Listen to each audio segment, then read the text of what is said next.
반갑습니다. 여러분의 보좌관, 주식대박 보좌관입니다. 화이팅! 이번 영상은 새로운 콘텐츠인데요. 7월을 돌아보고 8월을 준비하는 영상입니다. 한 달 정도를 이처럼 기준으로 끊어서 이렇게 뒤를 돌아보는 것은 매우 중요하다고 생각해서 영상을 준비했습니다. 종목과 관련돼서 자세히 들어가면 끝도 없지만 7월 한 달을 되돌아보며 단기적인 관점이 아니라 향후에도 수급이 이어지는지 관심 있게 지켜볼 만한 종목은 선별해 봤습니다.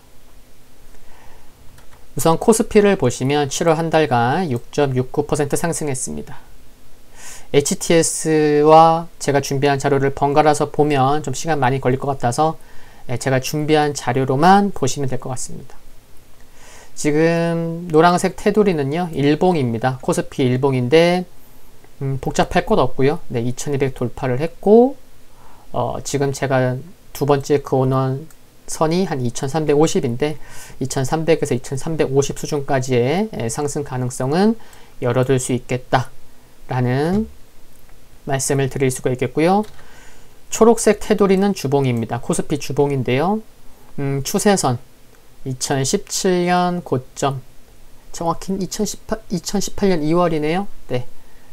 고점을 기준으로 해서 추세선을 그었을 때 추세 상단을 돌파하고 나서는 점진적인 상승이 나오고 있고, 하필 또 외국인이 삼성전자를 대규모 매수하면서 이와 같은 모습이 나오고 있음을 알 수가 있습니다. 그리고 빨간색 테두리 선은 코스피의 월봉입니다. 한 2006년도부터 올해까지 흐름인데요.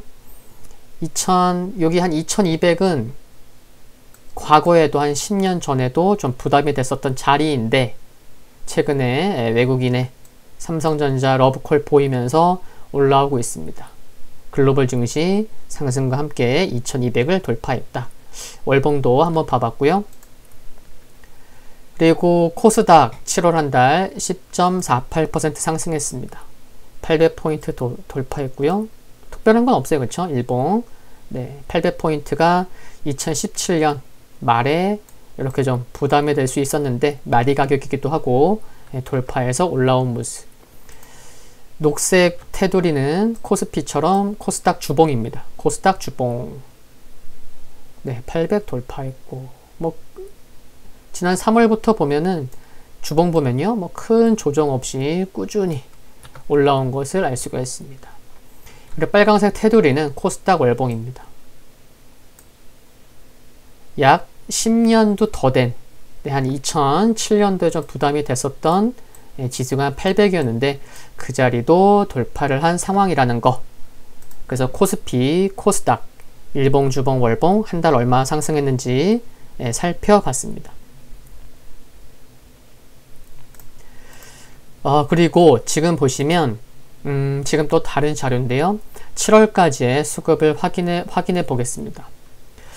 코스피 1월에서 6월까지의 누적 수급 주체별 수급 현황인데 6개월 동안 1월부터 6월까지 상반기 동안 외국인은 약 25조 원을 매도했고요. 기관은 약 10조 원을 매도했습니다. 개인이 30조 원 넘게 매수를 한 상황이고요. 그럼 코스피 7월 한 달간은 상반기 6개월 동안 무려 25조 원 가까이 매도했던 외국인이 돌아온 거죠. 그래서 약 1조 800억, 약 1조 800억 원을 순매수했다 라는 것을 알 수가 있는 거죠. 그러니까 엄청나게 매도하던 수급 주체인 외국인이 돌아섰다? 그러면 쉽게 상식적으로 생각해도 7월이 변곡점인가? 라는 생각이 들죠. 그쵸? 네, 이런 생각 해볼 수 있고요.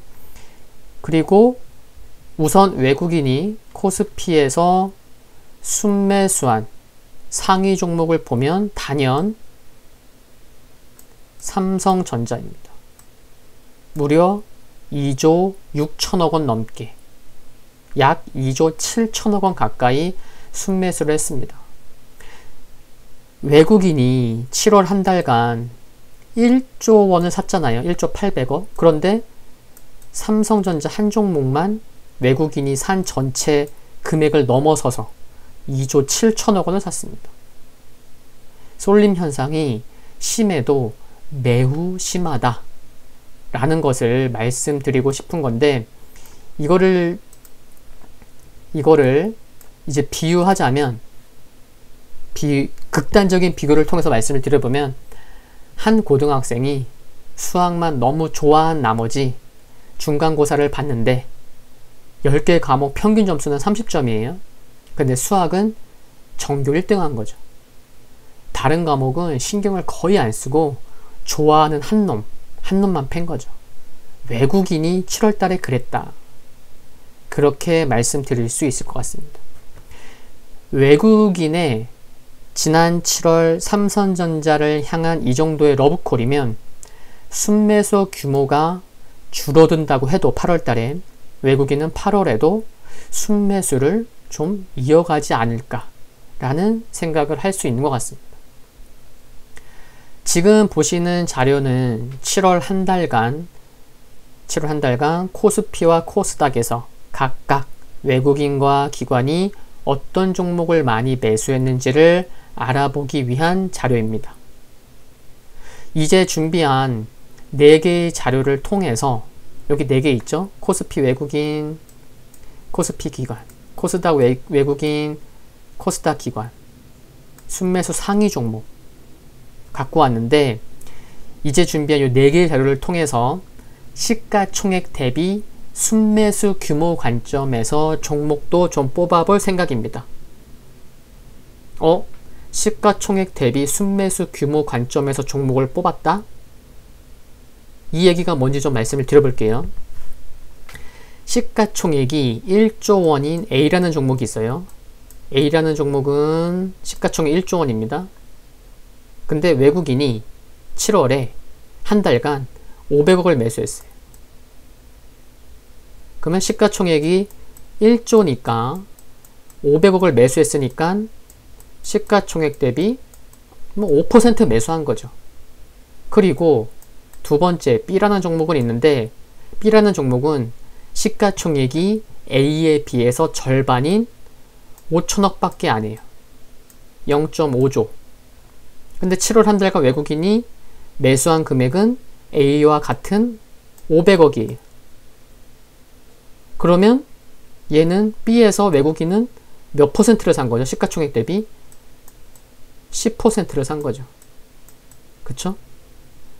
그러니까 외국인이 A와 B에서 같은 매수한 금액이 같을지라도 보다 작은 종목인 B라는 종목을 외국인이 더 집중적으로 매수했다는 게 되는 거죠.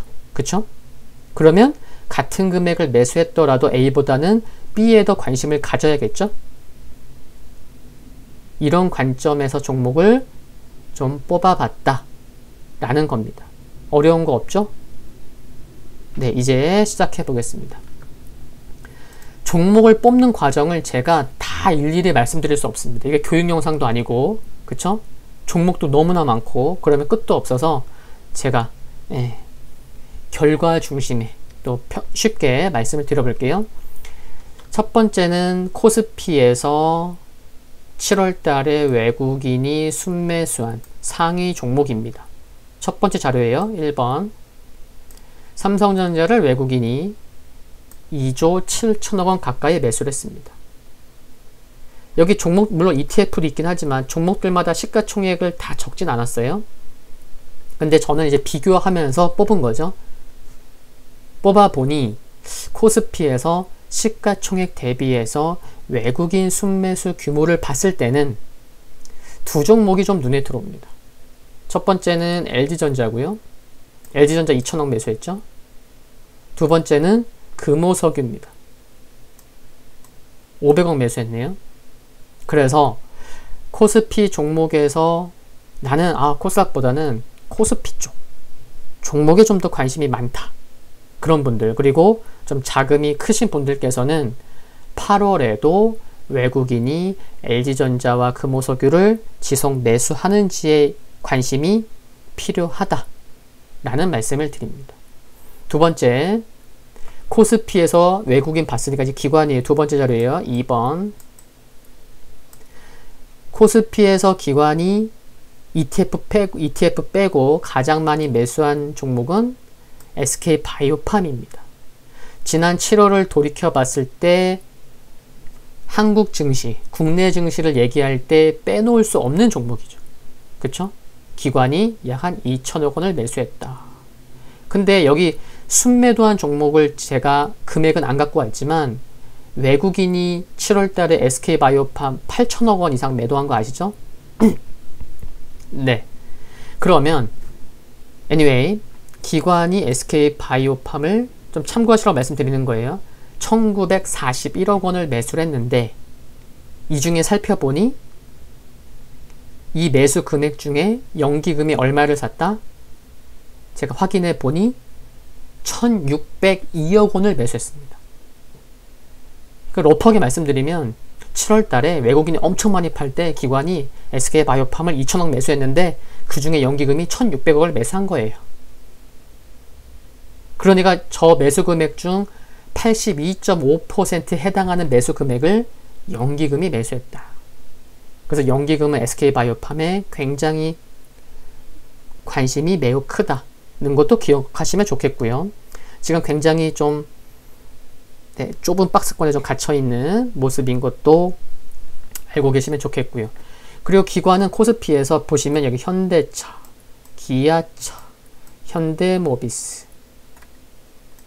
현대글로비스, 현대차 EUB 등 자동차 업종을 좀 기관은 좀 자동차 업종을 좀 매수했네. 좀 이런 게 또 눈에 들어오고요. 그리고 시가총액 대비 기관 순매수 규모를 보면 한 3종목 정도가 눈에 들어오네요. 고려아연 730억 매수한 고려아연, 그리고 376억 매수한 하나솔루션, 그리고 7월 한 달간 기관이 약 285억 원을 매수한 OCI가 눈에 좀 들어온다는 거. 근데 세 번째는 코스닥에서 이거 살짝 한번 또 지워주고 가야 되겠네요. 세 번째는 이제 코스닥입니다. 코스닥에서 외국인이 순매수 상위 종목을 봅니다. 여기서 보면은 제가 좀 많이 좀 살펴봤는데 단연 시즌이긴 해요. 시즌이긴 한데 시가총액 대비해서 외국인 순매수 규모를 보니까 코스피에서 외국인이 삼성전자의 쏠림 현상이 매우 심한 그 정도까지는 아니지만 지금 코스닥에서 외국인이 7월달 순매수 많이 한 종목을 보니까 외국인 그들이 사고 있는 종목을 주가의 상승률과 상관없이 외국인이 지속 매수하는 느낌을 받을 수 있었습니다. 여기 상위 종목군들 좀 그래요. 그래도 시가총액 대비해서 외국인 순매수 규모 면에서 눈에 들어오는 종목은 서울바이오시스랑 맨 밑에 외국인 순매수 상위 22 종목인 브릿지바이오 테라퓨틱스입니다. 자세한 거는 지금 말씀드릴 필요가 없어서 일단 종목만 뽑습니다. 브릿지바이오 테라퓨틱스는 최근에 연기된 게 있어서 내년으로 연기됐죠. 그래서 한번 쿵 하락하고 지금 바닥권에서 좀 기고 있고요. 서울바이오시스도 좀 많이 올라온 다음에 좀 조정 나오는 모습입니다. 그럼 여기서 사라는 거냐? 이런 관점 아니에요. 일단 종목 뽑고 말씀드릴게요. 그리고 네 번째, 코스닥에서 7월 한 달간 기관이 순매수 상위한 20개 종목입니다. 여기에서 보면 시가총액 대비 시가총액 대비 순매수 규모에서 눈에 들어오는 종목은 SM 320억 매수한 SM과 138억 매수한 나노신소재가 좀 눈에 들어옵니다. 그래서 지금 7월 한 달간 코스피와 코스닥에서 외국인과 기관이 많이 매수한 종목들 중에 좀 눈에 띄는 종목들 골라봤습니다. 이들 종목의 경우는 관심 종목에 넣어 두시고, 좀 많이 올라있는 종목도 있고요. 좀 바닥권에 있는 종목도 있고요. 진짜 이렇게 자세히 살펴보지 않고 그냥 종목 차트만 놓고 보면은 뭐야 이거 왜 뽑았지? 이런 생각이 들 수 있어요. 근데 제가 뽑아본 지금 과정을 말씀드렸죠. 그쵸? 그래서 이들 종목의 경우는 관심 종목에 넣어두고 지속적으로 수급과 실적, 관련 뉴스 등을 팔로우해 가시면 좋겠다는 말씀을 드리는 거고, 8월 3일 월요일 바로 매수하라는 말씀을 드리는 게 절대 아니에요. 그랬으면 제가 구체적으로 자세한 전략을 말씀을 드렸겠죠. 그쵸? 근데 시가총액 대비 한 달간 외국인과 기관 메이저들이 매수한 비중을 보니 좀 눈에 들어오는데 상대적으로 이런 종목군들을 뽑은 거예요. 아시겠죠? 그리고 8월 전망을 해 보겠습니다.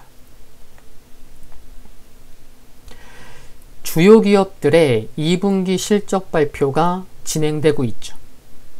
애널리스트들의 추정치가 보수적인 것을 감안하면 증시는 호재에 더 민감해하지 않을까 생각이 듭니다.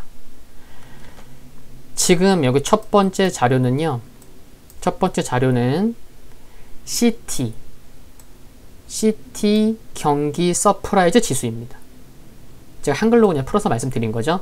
CT 경기 서프라이즈 지수인데 7월 중에 보세요. 7월 중에 이게 이 지수가 얼마까지 상승하죠? 갑자기 270을 넘습니다. 근데 이 CT 경기 서프라이즈 지수는 뭐냐면 산수예요. 분모 아래에 뭐가 들어가냐면요. 분모는 이코노미스트의 추정치가 들어가고요. 분자는 실제 발표되는 실물 경기를 알 수 있는 실제 경제 지표가 들어갑니다. 그러니까 이 지수가 급등했다는 것은 분모에 있는 추정치, 분모에 있는 추정치가 실물 경제보다 지나치게 낮게 추정되었기 때문에 뚜껑을 열어보니 실물 경제가 높게 보이는 거죠. 그러니까 추정치가, 분모가 매우 낮게 추정이 되었었던 거예요. 그러다 보니까 이게 갑자기 7월 달에 실적 발표하다 보니까 뭐야? 애널리스트들의 추정치가 상당히 보수적이었다. 그래서 딱 뚜껑을 열어보니 CT 경기 서프라이즈 지수가 급등하는. 전일 7월 말 어제 LG화학이 서프라이즈 실적으로 신고가를 경신했습니다. 그렇죠? 실적 발표에 의한 서프라이즈는 더 나오지 않을까 하는데 시간이 지날수록 중소형주 개별주가 보다 더 큰 영향을 받을 것으로 생각을 합니다. 그러면 조정이 있더라도 큰 폭락은 없지 않을까 하고 조금 전 살펴봤었던 지난 7월에 삼성전자를 향한 외국인의 순매수 규모를 감안하면 이는 8월에도 국내 증시의 조정 시에 버팀목 역할을 해주는 요인이 될 수 있을 것이다 라는 말씀 드릴 수 있겠고요. 7월 말 FOMC 성명을 통해서도 알 수 있었지만 경제 회복 속도는 둔화될 우려가 있다고 보이고, 누구도 부인하긴 힘들어요. 그렇죠? 지금 또 코로나 또 확산되고 있고, 미국 부양책을 둘러싼 잡음은 나올 수 있습니다. 실제 그렇고. 근데 부진한 경제 지표가 오히려 부양책 합의에 도달하게끔 만들어 줄 것으로 보입니다. 이 연두색 테두리의 마지막 자료인데요. 2008년 전후 2008년 금융위기 당시와 지금의 주가를 경제지표 중심으로 재구성한 차트입니다. 물론 코스피예요. 차트인데 매우 비슷한 흐름을 보이는 것을 알 수가 있고, 여기 동그라미, 빨간색 동그라미가 쳐진 데 보면은 2012년이에요. 네, 2012년 근데 요 당시에는 2012년엔 달러 강세가 진행되면서 노란색 선 보세요. 2012년 당시 이렇게 박스권에 갇히는 모습이었거든요. 근데 지금은 2020년엔 달러 약세가 지금 가능성이 크죠. 그래서 지금 흐름은 굉장히 유사한데 그러면은 2012년과 올해를 좀 비교해 볼 수 있는 시기인데 2012년엔 달러 강세, 올해는 달러 약세. 그래서 올해는 좀 다르게 2012년과는 다르게 긍정적으로 봐야 되지 않나 생각할 수 있는 자료입니다. 지금 말씀드린 달러 약세는 최근 금 가격의 최고치를 설명해주는 두 가지 이유 중에 하나이기도 하죠. 달러 약세, 금 가격 강세. 그러면 금 가격 강세 원인 또 다른 한 가지는 뭐죠? 네, 전 세계에 풀린 유동성 때문이고. 네, 이 정도로 8월은 생각해 보시면 될 것 같습니다. 뭐 종목, 수급도 살펴봤죠? 7월 한 달간 외국인과 기관이 코스피, 코스닥에서 각각 어떤 종목을 많이 매수했는지도 살펴봤고, 거기에서 시가총액 대비 좀 눈에 들어오는 종목도 말씀을 드렸고, 그리고 몇 가지 자료를 보여드렸습니다. 이 정도면 8월 준비하는 데 있어서 무난하리라 생각이 들고, 좀 걱정되는 것은 가을이죠. 대선 불확실성이 있고 또 코로나 2차 팬데믹 우려인데 코로나 백신 스케줄에 많은 관심이 필요할 듯해 보입니다. 계속 신경 쓰고 있으니까요. 함께 하시고 많은 도움 되셨으면 좋겠습니다. 오늘 영상은 여기까지입니다. 도움 되셨다면 구독과 좋아요 그리고 알림 설정에서 흔들거리는 종 모양을 선택하시면 방송 업로드 후에 바로 보실 수 있습니다. 감사합니다.